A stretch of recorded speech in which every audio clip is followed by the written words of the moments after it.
Tom Verducci of Fox, doing the game tonight, Giants and Diamondbacks on FS1. Thank you so much for coming on, and I know you get it. You're around the game all the time, and this fan base has kind of had it watching everybody else with all the cool home run hitters. What do you say to a Giants fan who's just kind of had it? Well, it sounded like there were a lot of Yankees fans in the ballpark all weekend long. So not helping, Tom. You're not helping. Not helping at all. No. Yeah, I mean, I guess the best you can say is hang in there, right? You get Conforto back in the lineup tonight, but yeah, you look around the game, and there's no secret that, the batting average in the game, it's the fourth lowest ever, right? It's 240. So pitchers still rule. We get that. So to win games, man, you got to hit the ball out of the ballpark. It really is that simple. And you need the aircraft carriers. You saw that over the course of the weekend. You saw that playing the Phillies. There's just no other way around it. It doesn't mean that you can't win another way. It just means it makes it really hard to win another way. And especially when you've got 13 guys on the IL, the level of difficulty goes through the roof. So I guess the message is for a Giant fan is hang in there for the next, 6 weeks until you get to the trade deadline to see where this team is and what it can do. And then hang in there in the off season and just be prepared. You'll go through another dance, with Juan Soto, Roki Sasaki, maybe. The Giants will be it for these guys, but everybody's been down that road before. I don't have to remind you.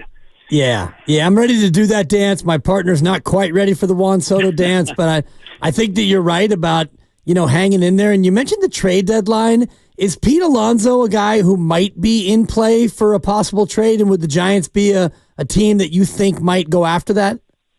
Yeah, there's no doubt. To me, he's going to be in play. The fact that he's not been extended by the Mets tells me, it's not likely to get done anytime soon, and maybe not even pre-agency, whether he's traded or not. I think David Stearns really wants to make that team younger and more athletic, and buying the aging years of Pete Alonso is probably going to be a very high cost, and maybe not a smart one. We'll see. But, yeah, I mean, he's a legit 30 to 40 home run guy that's hard to find in the market. That's what the Giants need. It's what the Seattle Mariners need. You can make a case for the Houston Astros as well. I don't think it's going to take a whole lot, guys. If you look historically at the trade deadline, there's not a premium on bats, and they don't tend to fetch really high prices.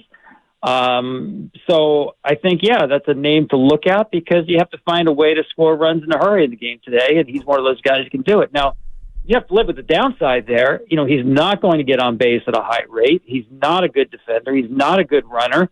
He is going to provide you a power threat in the middle. And you look at the Giants lineup these days, and they have a lot of complementary players, good complementary players, but, there's a hole in terms of those pure power guys. You just write in there and ink in the 2, 3, 4 spots. Tom Verducci with Fox is with us here on Willard and Dibs. Tom, I know you probably know this. Most of the fan angst and anger right now is directed toward Farhan Zaidi. I know in baseball circles, his reputation is much better than it is in the stands in San Francisco. Let's put it that way. But what would you say about the construction of the roster right now? I think the problem with the Giants roster, it's a little bit like the Mets and the Red Sox as well. You're kind of caught in that in-between area, right, where you can't really strip it all the way down. The farm system has been better. I think you're starting to see the results of that. It's not like a Baltimore system where it's carrying the team in a competitive environment.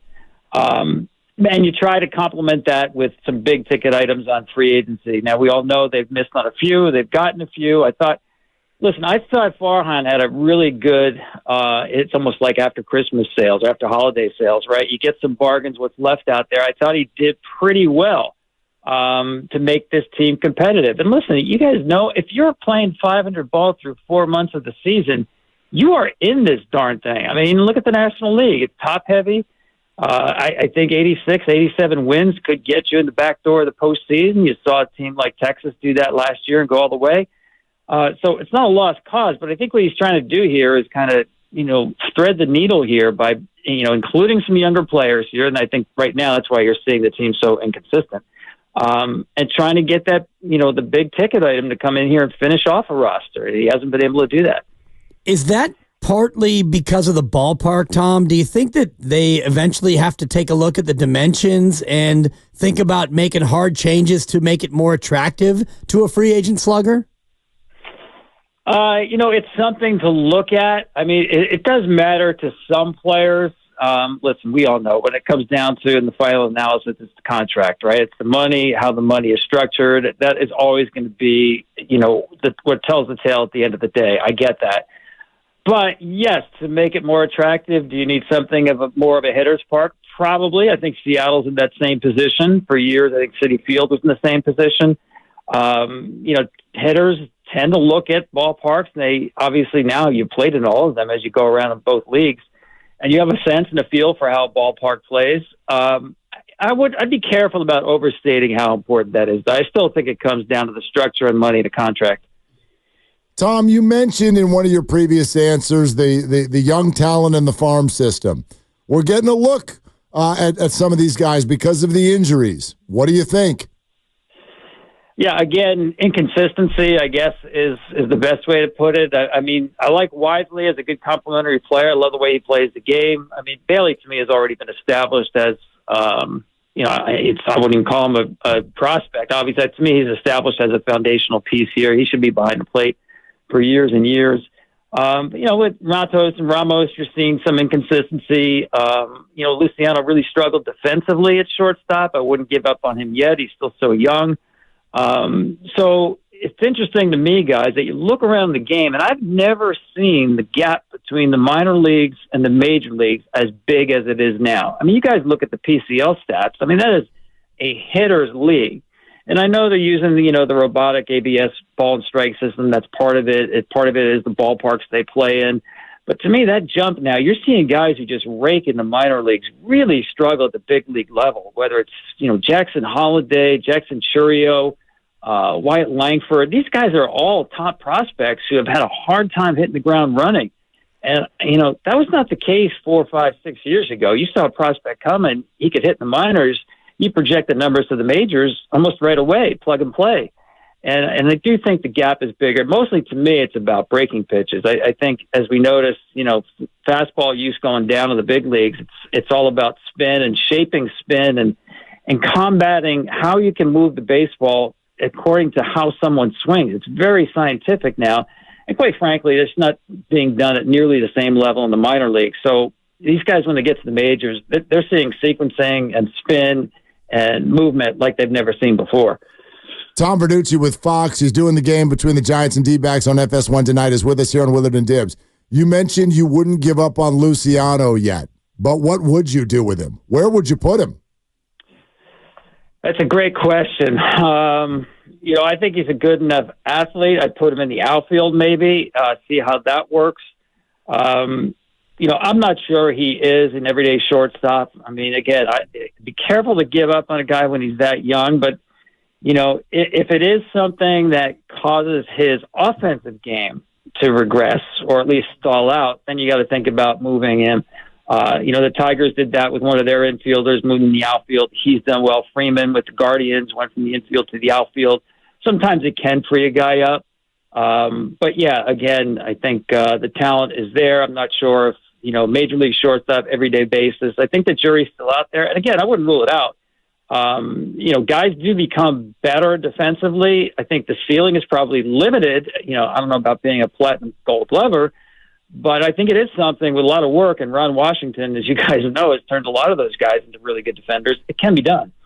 Yeah, certainly it's about augmenting their youngsters, whether it's Matos, Ramos, and Luciano, with some free agents. So, Tom, when you're looking at the next cycle of offseason and free agents, are the Giants in a spot where they're just going to have to grossly overpay to be able to bring a guy in? Maybe it's Juan Soto this next cycle? Well, it could be. I mean, you get the player. I mean, for instance, with Soto, I'm convinced that he's going to sign a contract with an average annual value above the 46.6 that Ohtani has in present-day value. He's going to put up, as he is already, huge numbers playing in this lineup in New York. I always thought he was a really good fit for New York. The scout who signed him, Johnny DePuglia, the day he was traded to the Yankees, told me he's always wanted to play in New York. And you always worry about that. New York is one of those places like Boston and Philly. Like sometimes there's a breaking in period or guys don't fit in at all. That's not a problem with this guy. So likelihood is he stays with the Yankees. So just think about where the bidding is, especially as I expect the New York Mets will be in this. They need an aircraft carrier themselves, especially if Alonso's gone. So if you're the Giants and you see you've got the Yankees and the Mets, raising their hand in the bidding war, you got to be prepared to go a little bit more to get the player. So guys like that, you're not going to get a bargain on. I'm sorry. You just have to kind of grit your teeth, and you think that's the right guy. I think he is, by the way, guys. I think he is as reliable a buy as anybody in baseball because of age, because he controls the strike zone so well, and because when you look at his track record, guys, he posts every day. This guy loves to play baseball. I don't see a contract taking that love away from Juan Soto. Does he want to play with the Giants? Who knows? That's something he hasn't even thought about, I'm sure. But yeah, if you bring him out there and you show him a plan of winning, because now he's used to winning, you have to do that. And you have the right contract, you got a shot. Well, Tom, you're talking to a lot of PTSD right now with the idea, you know what I mean? And so when you say you tell a Giants fan, hang in there, okay, there's the Soto thing, but let's all call that unlikely at best. Like, hang in there until what? What can they do to get this thing going here in short order? Yeah, to me, I think they've got to build this team on pitching and defense. I mean, they have a good core of pitchers there. This team throws more ground balls than anybody in baseball at an age where people love elevated fastballs. They've got a little bit of a zig to the zag. But to do that, you better have a premium defense behind you. And they're not quite there yet. Listen, I know they're missing Ahmed at shortstop. That makes a huge difference. But right now, you can look at defensive stats any way that you want. And most of them I don't think are really that reliable in a small sample size. But the one I like is kind of a thumbnail is defensive efficiency. And it's basically a measurement of how often you turn a batted ball into an out. And the Giants are last in baseball at turning batted balls into outs. When you've got a sinker ball, ground ball staff, that can't happen. And again, I realize it's probably a product more of what they have on the IL than most anything else. But to me, in that ballpark, it's going to be much, I hate to use the word easier, but more likely to build a team built on pitching and defense than it's going to be a team built on power. Yeah, as much as fans and, the old expression about chicks dig the long ball, heck, then we're all chicks, Tom, because we all like the long ball, and this team just doesn't seem to produce a lot of them. And you look at this team from a pitching standpoint, and you look at Blake Snell, do you think that when healthy that he can revert to being close to the pitcher that he was in the past? I do. Now you look at his track record, and he hasn't really put back-to-back years together.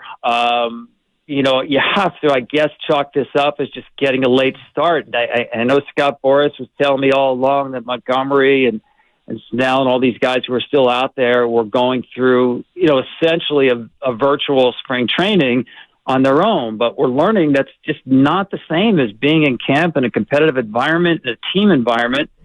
And I think you look at the way Montgomery's gotten off to a slow start, too. You have to believe that's a part of this. But Blake Snell, to me, still has just a wipeout breaking ball. It's always about command with him, especially with the fastball. Here we are, the third of the way through the season. He still doesn't have a win. Now he's going to miss at least 2 starts. Doesn't look good, I'll tell you, but there's still enough runway for this guy to get his Cy Young stuff anyway. So the second half, he's going to make an impact on this team. And, hey, that means he'll probably opt in, right?